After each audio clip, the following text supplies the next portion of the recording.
नमस्कार, स्वागत है आप सभी का। आप देख रहे हैं गंगा सवेरा, आपके साथ मैं हूं राजीव ढोंडियाल। शुरुआत करते हैं इस बुलेटिन की। कानपुर देहात से अपहरण से जुड़ी हुई ये बड़ी खबर आपको देते हैं। ब्रजेश पाल के नाम के शख्स के अपहरण की खबर इस वक्त मिल रही है। एक और बड़ी खबर, और खबर कानपुर देहात से है और अपहरण की एक बहुत बड़ी खबर मिल रही है। ब्रजेश पाल नाम के शख्स के अपहरण की खबर है। अपहरणकर्ताओं ने अब 20 लाख रुपए की फिरौती मांगी है कानपुर। और एक और बड़ी खबर है, कानपुर देहात से खबर आई है।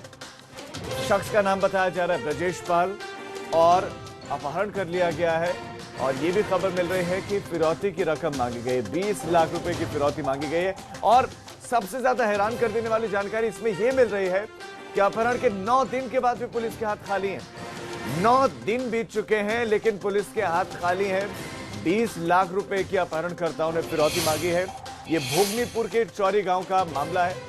भोगनीपुर के चौरा गांव का मामला है।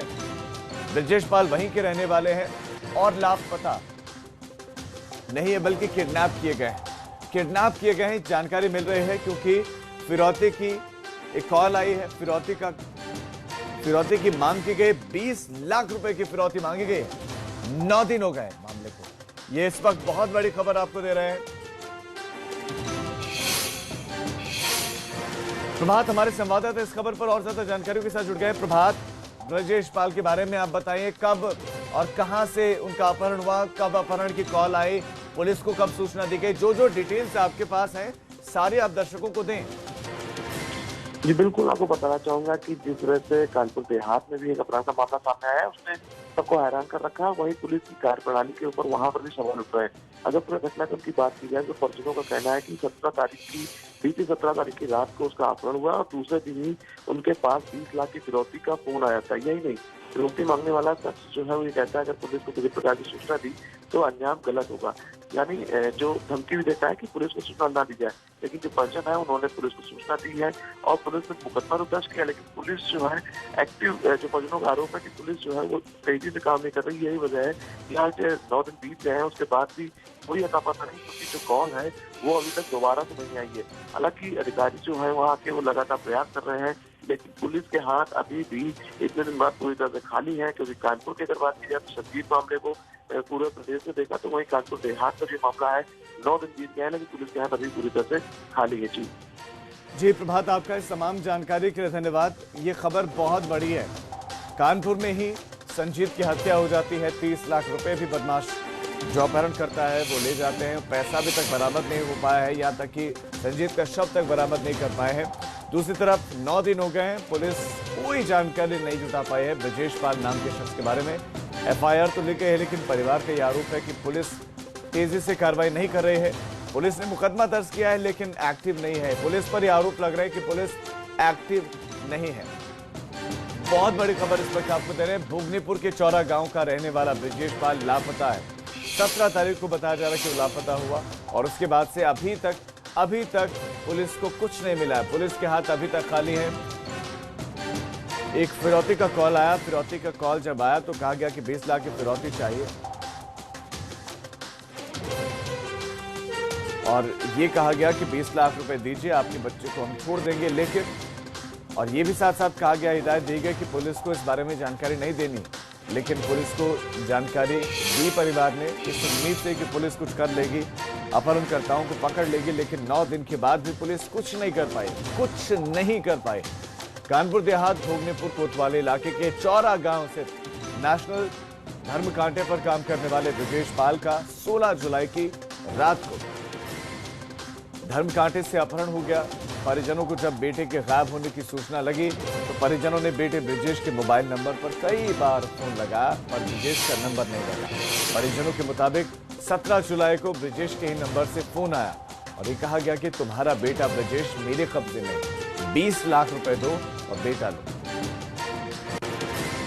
अपहरणकर्ताओं ने 20 लाख की फिरौती 5 दिन के अंदर मांगी और पुलिस को बताने पर ब्रजेश को जान से मारने की धमकी भी दी। वहीं परिजनों का रो रो कर बुरा हाल। और इस अपहरण कांड से सबसे बड़ी बात यह है कि रात को ब्रजेश धर्मकांटा के अंदर बताया जा रहा है कि अंडरवियर और बनियान में ही वो गायब हुआ।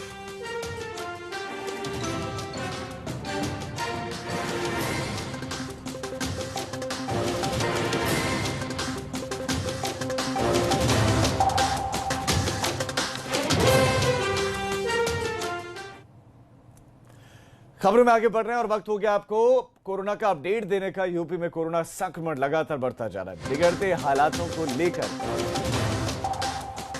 खुद मुख्यमंत्री योगी आदित्यनाथ एक्शन मोड में और जुलाई में आंकड़ा लगातार तेजी से बढ़ रहा है। शनिवार को भी 2,984 यानी कि करीब 3,000 कोरोना संक्रमित केस मिले हैं और इसको लेकर खुद मुख्यमंत्री अब ताबड़तोड़ दौरे शुरू करने हैं। उन्होंने खुद ताबड़तोड़ दौरे शुरू कर दिए हैं और आज मुख्यमंत्री योगी आदित्यनाथ पूर्वांचल के बलिया और वाराणसी के दौरे पर रहेंगे, जहां पर वो कोरोना के इंतजामों को देखेंगे और अफसरों के साथ समीक्षा बैठक भी करेंगे। केसेस लगातार बढ़ रहे हैं इस देश में। मुख्यमंत्री का पूर्वांचल का दौरा, जिसमें वाराणसी और बलिया जाने का उनका कार्यक्रम, वहां पर समीक्षा बैठकें कर सकते हैं अफसरों के साथ। वाराणसी में 102 नए मरीज की बात करें तो मिले हैं।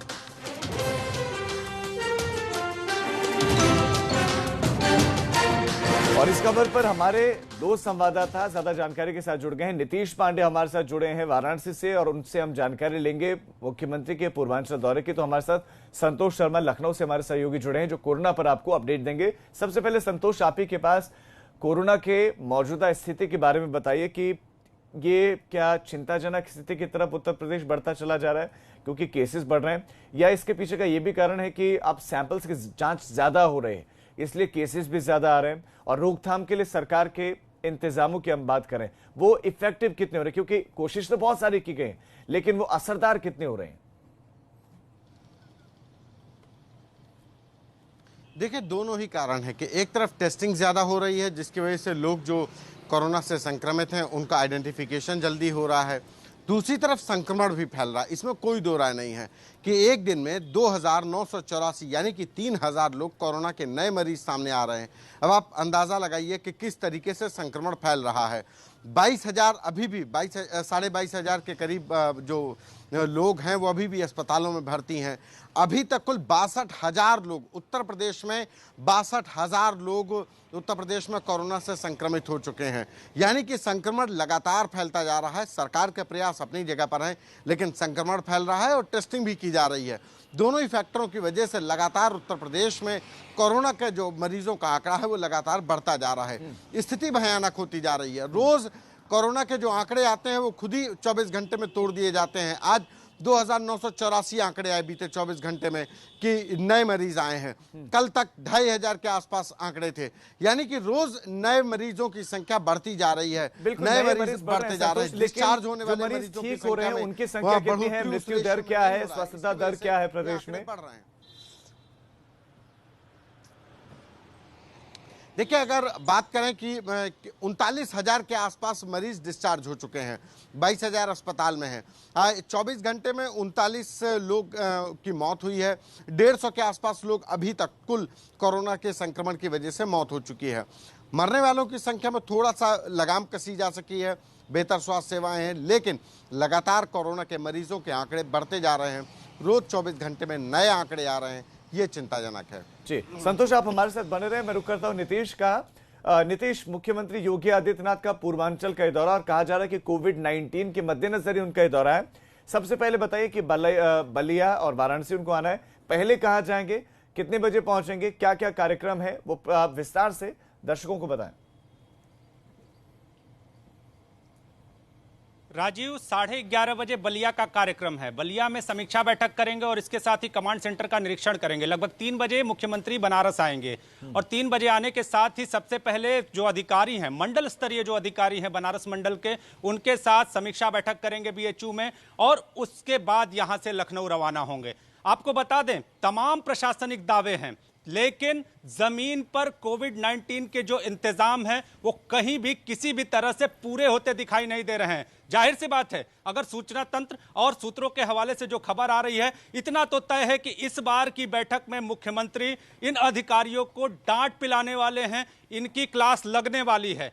हालत यह है कि पिछले दौरे में जिस वक्त मुख्यमंत्री बनारस आए थे, साफ तौर पर उन्होंने कहा था कि कोविड-19 से जुड़े हुए इंतजामों को लेकर किसी भी तरह की लापरवाही बर्दाश्त नहीं की जाएगी। लेकिन बनारस और बनारस सहित अन्य जिलों में भी हालात बदतर हैं। अगर आपको अपने कोरोना पॉजिटिव पेशेंट को भर्ती कराना है तो जद्दोजहद करनी होगी। बनारस में तो ये आदेश दे दिए गए हैं कि अगर आपको कोविड-19 हो जाता है, अगर आपको कोरोना हो जाता है तो आप घरों में रह जाएं। इसके साथ ही ये भी आदेश है कि आप स्वयं के द्वारा भी जो इंतजाम करें, और अब जो अस्पताल में अगर आपको भर्ती कराने के इंतजाम हैं वो किस तरह के हैं, इस पर भी गौर करने वाली बात है कि अगर आप अस्पताल तक पहुंच भी जाते हैं, वहां एडमिट भी हो जाते हैं, तो अब आपको अस्पतालों के बेकाबू होती स्थिति के पीछे का कारण क्या है? क्या अस्पताल जो इंफ्रास्ट्रक्चर होना चाहिए बुनियादी वो नहीं है, या दूसरे कोई कारण प्रशासनिक उदासीनता? दूसरा, क्या अस्पतालों में औचक निरीक्षण करने के लिए, निरीक्षण करने के लिए मुख्यमंत्री जा सकते हैं?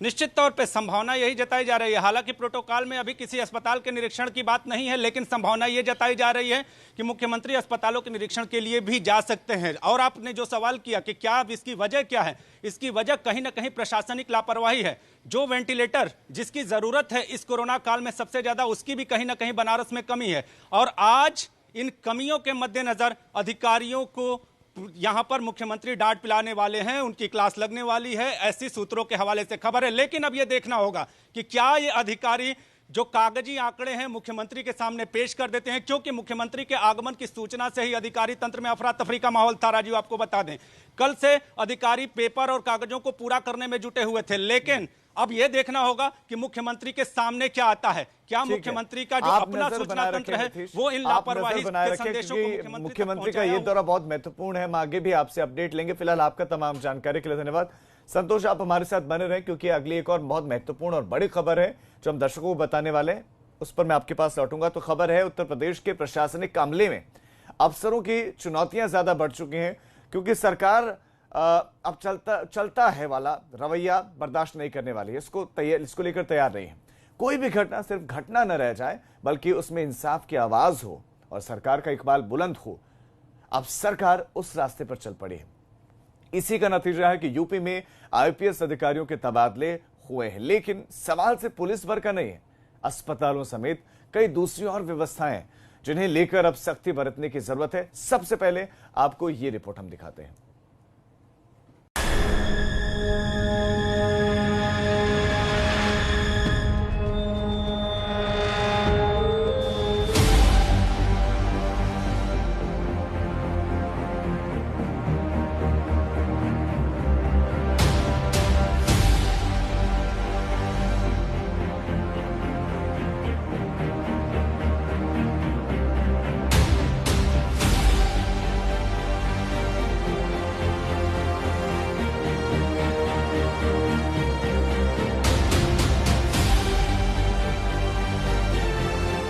मुख्यमंत्री योगी आदित्यनाथ करेंगे पूर्वांचल का दौरा। मुख्य सचिव और प्रमुख सचिव स्वास्थ्य जाएंगे कानपुर झांसी।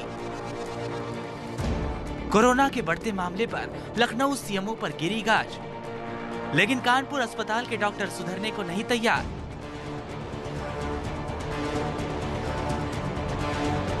ये सच्चाई है उत्तर प्रदेश की, जहां कोरोना के खिलाफ जंग लड़ी जा रही है।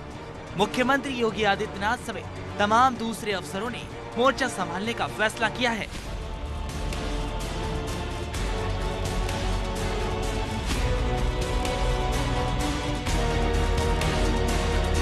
लेकिन कोरोना के खिलाफ जंग की तैयारियों को शर्मसार कानपुर का हॉस्पिटल और वहां का स्टाफ कर रहा है। अब आप पूछेंगे कैसे, तो खुद ही देखिए। ये कानपुर के हैलेट अस्पताल की तस्वीर है, जहां मरीज खड़े हैं और ये मरीज खुद ही सैंपल देना सीख रहे हैं। भरोसा हो रहा है आपको, लेकिन नहीं, वीडियो को थोड़ा ध्यान से देखिए। किनारे जो शख्स वीडियो में पूरी तरह नहीं दिख रहा, लेकिन आपको पीपीई किट से समझ आ रहा होगा, क्योंकि वो शख्स सामने वाले को बताता जा रहा है क्या करना है। एक स्वास्थ्यकर्मी है, डॉक्टर या फार्मासिस्ट में कोई ना कोई तो है ही।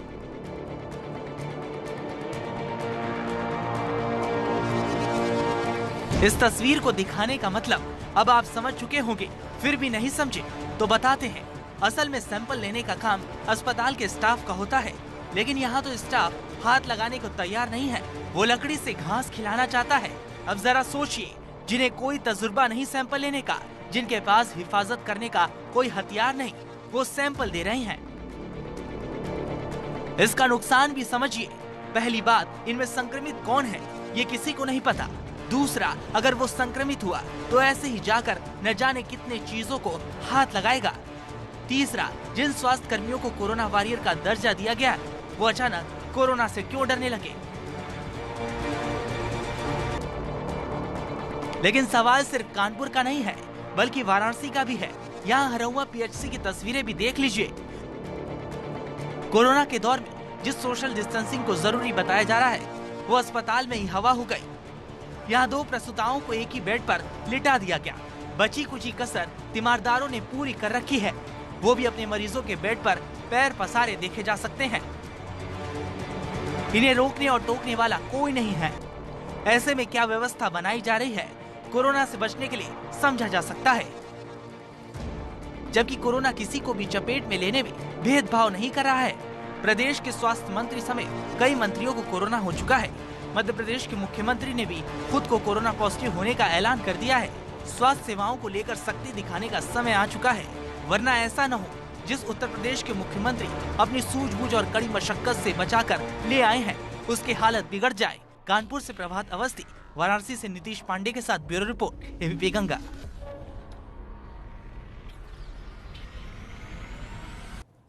अभी एक छोटे से ब्रेक के लिए हम रुक रहे हैं, फौरन लौट रहे हैं। आप देखते रहिए ABP Ganga.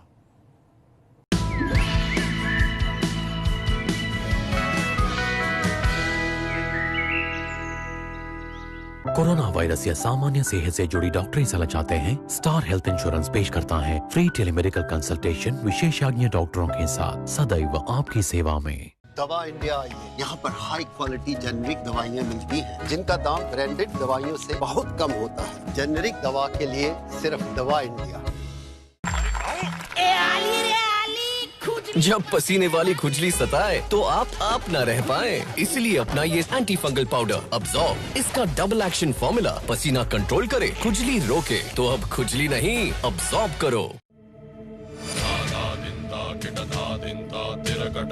Virat compressive strength Ambuja cement.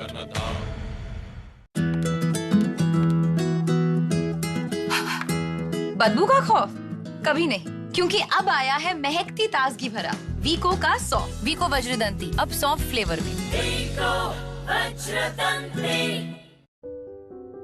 बढ़ती उम्र में ताकत की कमी कॉमन है, इसीलिए एनश्योर। इसमें है हाई प्रोटीन, कैल्शियम और विटामिन डी, जो बोन्स और मसल्स की ताकत बढ़ाने में मदद करे हफ्तों में। Ensure regain strength with in weeks. 24 घंटे 8 पहर, कहीं भी कभी भी टूट सकता है अपराध का कहर।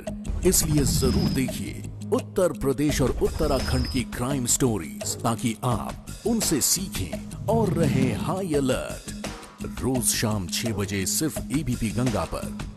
एबीपी गंगा, खबर आपकी, जुबान आपकी। हाई अलर्ट प्रेजेंटेड बाय कैंटारो, जो देता है सबसे शुद्ध पानी। हम समझते हैं वक्त की अहमियत, इसलिए रहते हैं वक्त के पाबंद। एबीपी गंगा के सभी कार्यक्रम शुरू होते हैं ठीक अपने तय वक्त पर। न पहले न बाद में दिखाएंगे, जिसे जिस वक्त बताएंगे उसे उस वक्त दिखाएंगे। देखिए गंगा प्राइम ठीक शाम 7 बजे, उत्तराखंड प्राइम ठीक शाम 7:30 बजे, राजनीति ठीक रात 8 बजे और मुद्दे की बात ठीक रात 9 बजे। एबीपी गंगा, खबर आपकी, जुबान आपकी।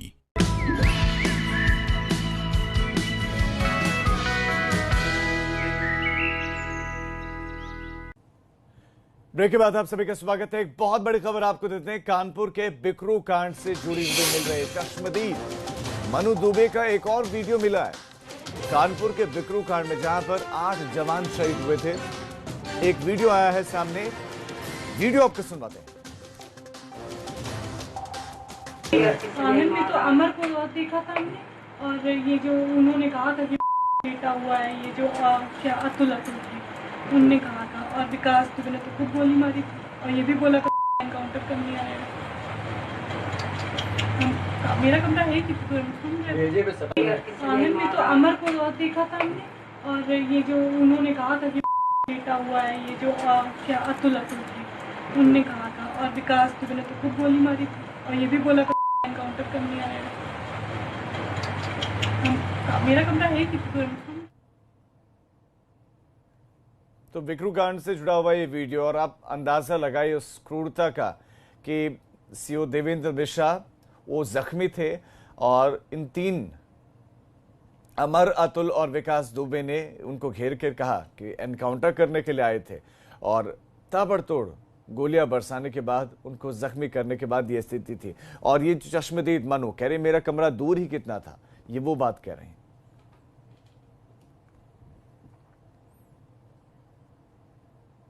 कानपुर में लगातार बड़ी वारदातों को अंजाम दिया जा रहा है। बिकरू कांड और फिर संजीत हत्याकांड के बाद योगी सरकार ने बड़ी कार्रवाई की है। लापरवाही को देखते हुए अब कानपुर के एसएसपी दिनेश कुमार पी का तबादला झांसी कर दिया गया है और अलीगढ़ में तैनात रहे डॉक्टर प्रीतिंदर सिंह को कानपुर की जिम्मेदारी दी गई है।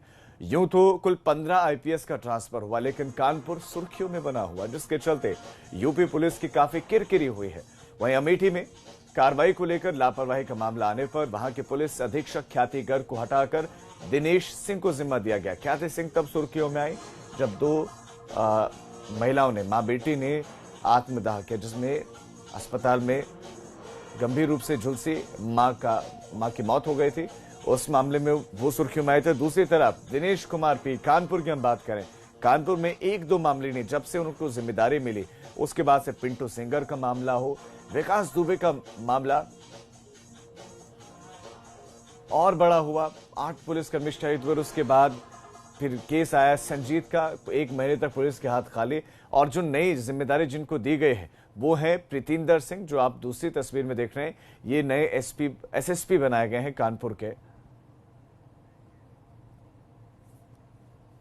और इस खबर पर हमारे साथ हमारे संवाददाता संतोष ज्यादा जानकारी के साथ जुड़ गए। संतोष, दिनेश कुमार पी को हटाने के पीछे के कारण और दूसरा जिम्मेदारी प्रीतिंदर सिंह को देने के पीछे की वजह, यह आप बताएं। प्रीतिंदर सिंह पर ही विश्वास क्यों जताया गया ऐसे वक्त में जब सबसे ज्यादा सुर्खियों में कानपुर है? देखिए, डॉक्टर प्रीतिंदर सिंह ही कानपुर के डीआईजी ऑब्लिक एसएसपी क्यों बनाए गए, इसकी वजह है कि डॉक्टर प्रीतिंदर सिंह खुद डीआईजी हैं। नोएडा, आगरा जैसे बड़े शहरों का उनके पास अनुभव है। लंबे समय तक वो नोएडा में एसएसपी रहे, उसके बाद आगरा में एसएसपी रहे, लखनऊ में एएसपी रहते हुए उन्होंने शुरुआत की थी, यहाँ पे अंडर ट्रेनिंग आईपीएस थे। और उसके बाद से लगातार जो डॉक्टर प्रीतिंदर सिंह का जो ट्रैक रिकॉर्ड है वो बेहतरीन रहा। अभी हाल ही में अलीगढ़ रेंज के डीआईजी रहे हैं। लिहाजा सरकार ने जो कानपुर में कुछ हो रहा था वो पुलिसिंग पर सवाल खड़े कर रहा था। कानपुर पुलिस रही थी, लेकिन बदनामी उत्तर प्रदेश सरकार की हो रही थी, उत्तर प्रदेश पुलिस की हो रही थी।